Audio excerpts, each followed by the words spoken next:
দেখুন 108 আসনে প্রতিনিধি নির্বাচন এবং তার মধ্যে 15 সদস্যের যে বোর্ড গঠন সেটাই ভীষণ ভীষণ ইম্পর্টেন্ট। সেখানে কাদের হাতে থাকবে ক্ষমতার রাশ, আর এই ক্ষমতার রাশ হাতে থাকা নিয়েই আমাদের প্রতিনিধি সুজিত কিছুক্ষণ আগেই বলছিল যে উত্তেজনা এই সমবায় ব্যাংকের যে বোর্ড ঘিরে, তাহলে হেরিয়াতেই রয়েছেন আমাদের প্রতিনিধি সুজিত ভৌমিক। কিন্তু সেখানে আমরা দেখলাম তৃণমূল বিজেপি উভয় পক্ষের বচসা এক্স্যাক্টলি কি নিয়ে, কেন উত্তেজনা একটা সমবায় ভোট ঘিরেও ছড়ালো যেখানে আধা সেনার নজরদারিতে হচ্ছে ভোট গ্রহণ। আরো পরিষ্কার করি, আমাদের সহকর্মী সুজিত ভৌমিক রয়েছেন সঙ্গে। সুজিত,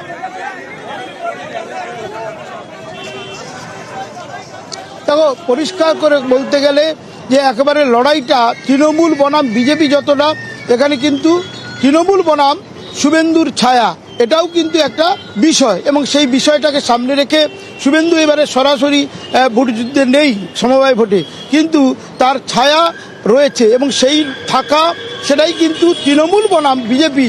এই প্রথম বিজেপি এ ধরনের সমবায় ভোটে একেবারে এই জেলায় অন্তত লড়াই করছে, তুল্যমূল্য লড়াই।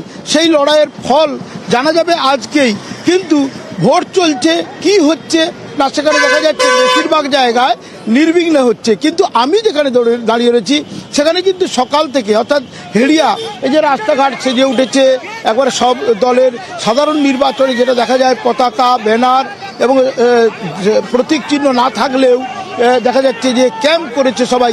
কিন্তু তারই মধ্যে দেখা গেল যে ক্ষমতা দখলের যে একটা লড়াই, সেই লড়াই খেজুরির হেরিয়া, যেখানে খেজুরি মানেই যে কোনো বিষয়, নন্দীগ্রাম খেজুরির নাম উঠে আসে, সেখানে খেজুরিতে আজ সকালে কিন্তু দুপক্ষের মধ্যে বচসা হাতাহাতি শুরু হয়ে যায়।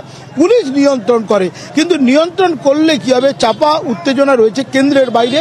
তবে এইসব এলাকায় যেখানে কিনা পুলিশ একেবারে নির্বিঘ্নে টহল দিচ্ছে এবং পরিস্থিতি সামাল দেওয়ার চেষ্টা করছে। আসলে ক্ষমতা দখল ভোট কেন্দ্রে, কেউ বলছে জ্যাম করা হচ্ছে, ক্ষমতার রাশ বাড়াতে থাকবে।